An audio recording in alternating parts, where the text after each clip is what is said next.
And this thing is getting even more bizarre. Birkin bag at Hermes boutique will cost you 38,000 USD. But what is the real cost out of the factory? Today, I'm going to break it down in front of you, step by step. Picture this. You stroll into an Hermes boutique. The sales associate whispers that only special clients can touch the latest Birkin, and the price tag winks a cool $38,000 USD back at you. Prestige, exclusivity. But here's the jaw-dropper most shoppers never hear. Every piece of that bag, from the pebble grain Togo leather to the polished 316 stainless steel clap, costs less than a weekend getaway in Cabo. Luxury isn't about craftsmanship anymore, it's about illusion, markups, and the stories brands sell to keep us hooked.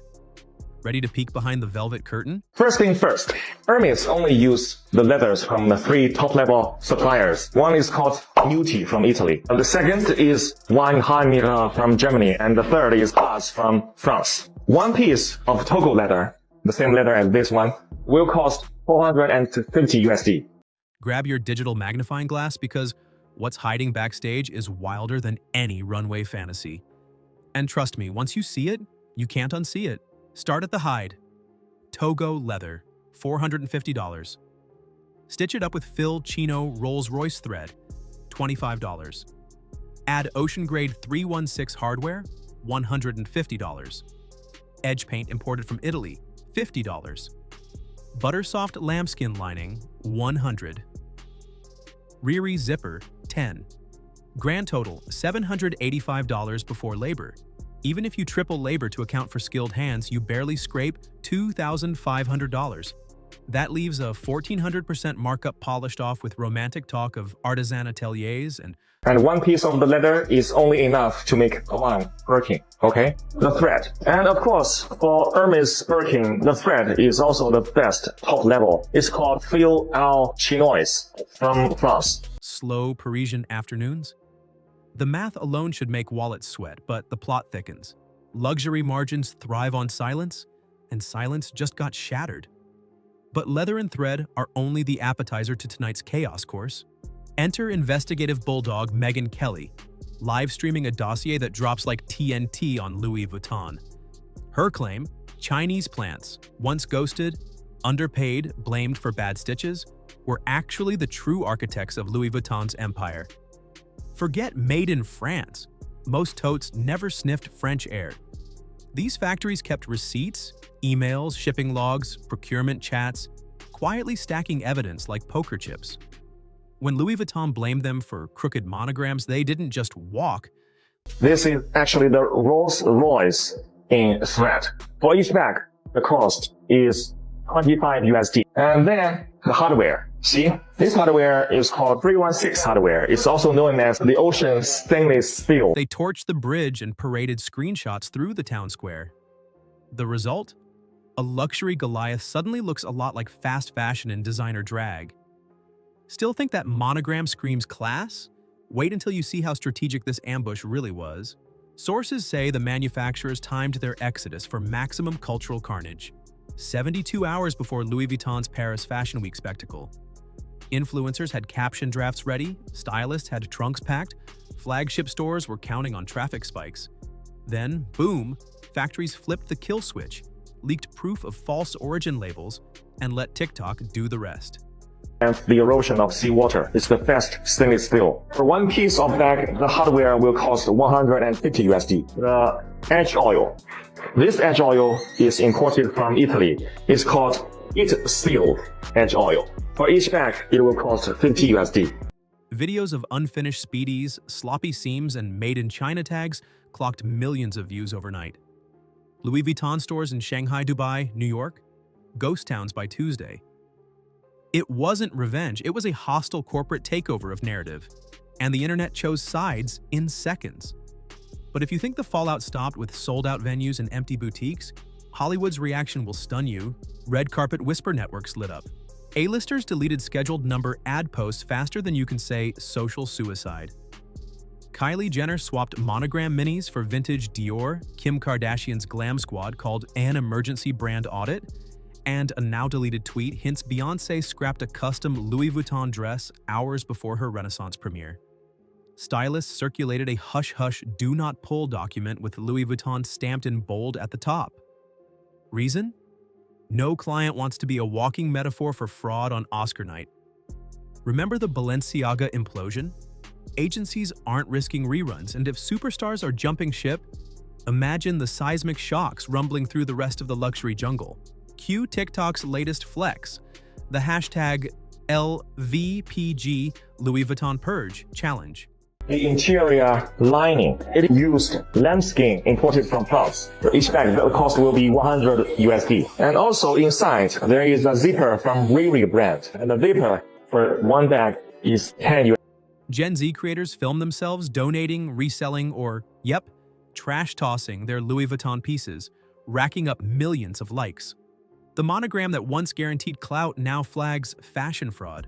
Comments roast, resale prices tank, and Reddit threads speculate on which celebrity will purge next. In the meme economy, perception is currency, and Louis Vuitton's wallet is hemorrhaging. PR teams try ghost-busting myths, but screenshots outpace statements every time. But this isn't a single brand fire. Rumor says it's phase one of a domino chain set to level the entire luxury skyline. If Kelly's whistleblowers are right, Louis Vuitton is only the opening act. Insiders name-drop Chanel, Prada, Balmain, heritage houses allegedly running the same backdoor dance. Outsourced to unregulated factories, slap Made in Italy tags, and jack prices to the moon. Legal teams are scrambling, NDAs tightened, hush money wired, internal Slack channels vaporized, but screen recordings are forever. Our artisans, they need to do 4 years of training to be able to manufacture a Kelly bag. This that you've just seen, the perlage, you need to be very skilled and very, very good. Investigative journalists tease encrypted data dumps.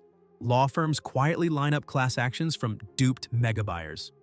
One leaked memo warns execs that a single viral doc leak could trigger a fashion market crash. And we haven't even touched the elephant in the boutique. If exclusivity dies, what's left for 5-figure handbags? Keep listening, because the reckoning is about to get existential. Luxury brands sell more than leather. They sell psychology, scarcity, artisanship, lineage. But when consumers learn that a $1,000 tote rolled off the same assembly line as a $60 knockoff, the fantasy implodes. Exclusivity morphs into embarrassment.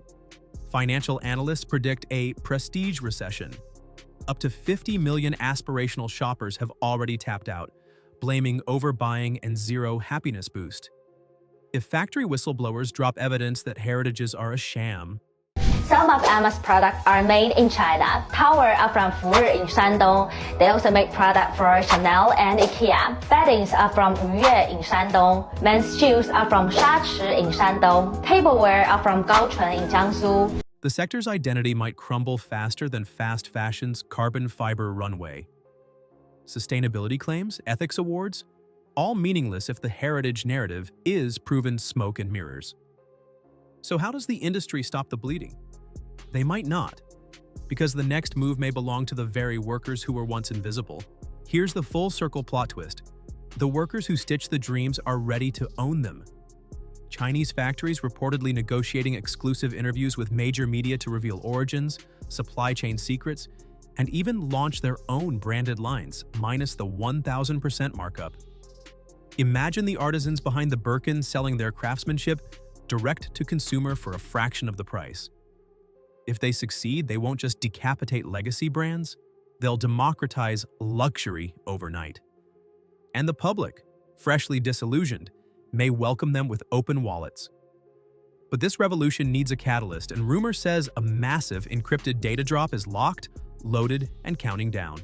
Within days of Kelly's expose, US consumer rights firms fielded hundreds of inquiries about fraudulent origin claims. One class action draft accuses Louis Vuitton of deceptive advertising under the Lanham Act, up to triple damages on millions of bags.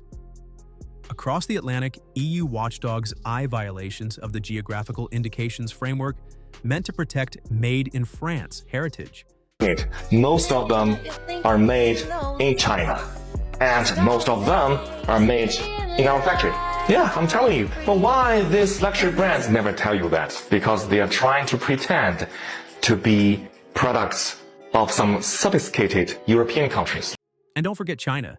State media is toying with narratives of Western brands exploiting domestic labor while smearing quality.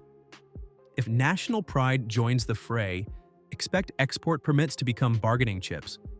For Louis Vuitton, Hermes, and their peers, legal fees may soon cost more than leather. Yet the courtroom drama is only Act 1. Act 2 plays out on millions of phone screens. The storm isn't brewing, it's live streaming. Luxury's crystal castle is cracking under the weight of its own mythos, and the people who built it are seizing the narrative. When the data dump hits, it won't just out LV or Hermes. It could upend the entire hierarchy that dictates who gets to flaunt status and who gets swept under the rug. So stay alert, stay skeptical, and maybe, just maybe, hold off on that 5-figure handbag until the smoke clears. Because as of tonight, the real power players aren't the brands on the bags, they're the hands that make them. Hit like, smash subscribe, drop your hottest take below, and brace yourself. The Great Fashion Reckoning isn't a rumor anymore, it's the next season's headline. See you in the comments.